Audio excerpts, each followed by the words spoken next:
जय जय साईं राम। ओम साई राम। श्री साई सच्चरित्र अध्याय 32। उन चारों सहयोगियों में से एक महान कर्मकांडी था। किस प्रकार कर्म करना और उससे अलिप्त रहना, यह उसे भली भांति ज्ञात था। दूसरा ज्ञानी था, जो सदैव ज्ञान के अहंकार में चूर रहता था। तीसरा ईश्वर भक्त था, जो कि अनन्य भाव से भगवान के शरणागत हो चुका था तथा उसे ज्ञात था कि ईश्वर ही करता है। जब वे इस प्रकार विचार विनिमय कर रहे थे, तभी ईश्वर संबंधी प्रश्न उठ पड़ा तथा वे बिना किसी से सहायता प्राप्त किए अपने स्वतंत्र ज्ञान पर निर्भर रहकर ईश्वर की खोज में निकल पड़े।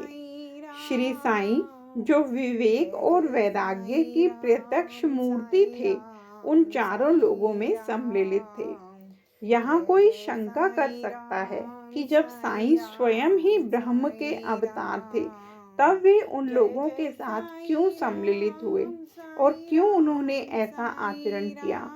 स्वयं अवतार होते हुए भी और यह दृढ़ धारणा कर कि अन्न ही ब्रह्म है, उन्होंने एक शूद्र बंजारे के भोजन को सहज स्वीकार कर लिया तथा बंजारे के भोजन के आग्रह की उपेक्षा करने और बिना गुरु के ज्ञान प्राप्त करने वालों की क्या दशा होती है, इसका उनके समक्ष एक उदाहरण प्रस्तुत किया।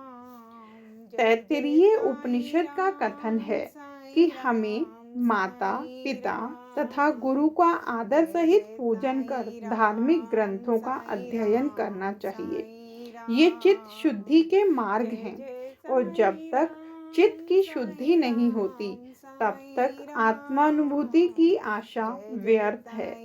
आत्मा इंद्रियों, मन और बुद्धि के परे है। इस विषय में ज्ञान और तर्क हमारी कोई सहायता नहीं कर सकते। केवल गुरु की कृपा से ही सब कुछ संभव है।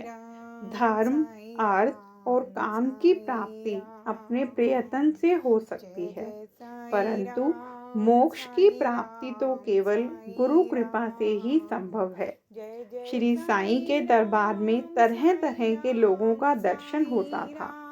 देखो, ज्योतिषी लोग आ रहे हैं और भविष्य का बखान कर रहे हैं। दूसरी ओर राजकुमार, श्रीमान, संपन्न और निर्धन, सन्यासी, योगी और गवैये दर्शनार्थ चले आ रहे हैं। यहाँ तक कि एक अतिशूद्र भी दरबार में आता है और प्रणाम करने के पश्चात कहता है कि साईं ही मेरे माँ या बाप हैं और वे जन्म मृत्यु के चक्र से मेरा छुटकारा कर देंगे। और भी अनेकों तमाशा करने वाले, कीर्तन करने वाले, अंधे, पंगु, नाथपंथी, नर्तक व अन्य मनोरंजन करने वाले दरबार में आते थे, जहां उनका उचित मान किया जाता था। और इसी प्रकार उपयुक्त समय पर वह बंजारा भी प्रकट हुआ और जो अभिनय उसे सौंपा गया था, उसने उसको पूर्ण किया। हमारे विचार से कुएं में 4-5 घंटे उल्टे लटके रहना, इसे सामान्य घटना नहीं समझना चाहिए, क्योंकि ऐसा कोई बिरला ही होगा जो इस प्रकार इतने अधिक समय तक रस्सी से लटकाए जाने पर कष्ट का अनुभव न कर परमानंद का अनुभव करे। इसके विपरीत उसे पीड़ा होने की ही संभावना अधिक है।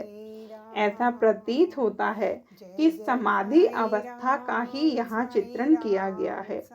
आनंद 2 प्रकार के होते हैं, प्रथम ऐन्द्रिक और द्वितीय आध्यात्मिक।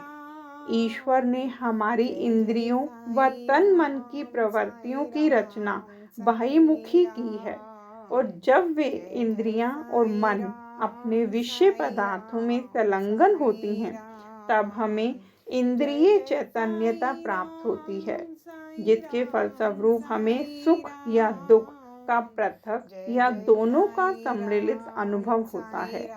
न कि परमानंद का।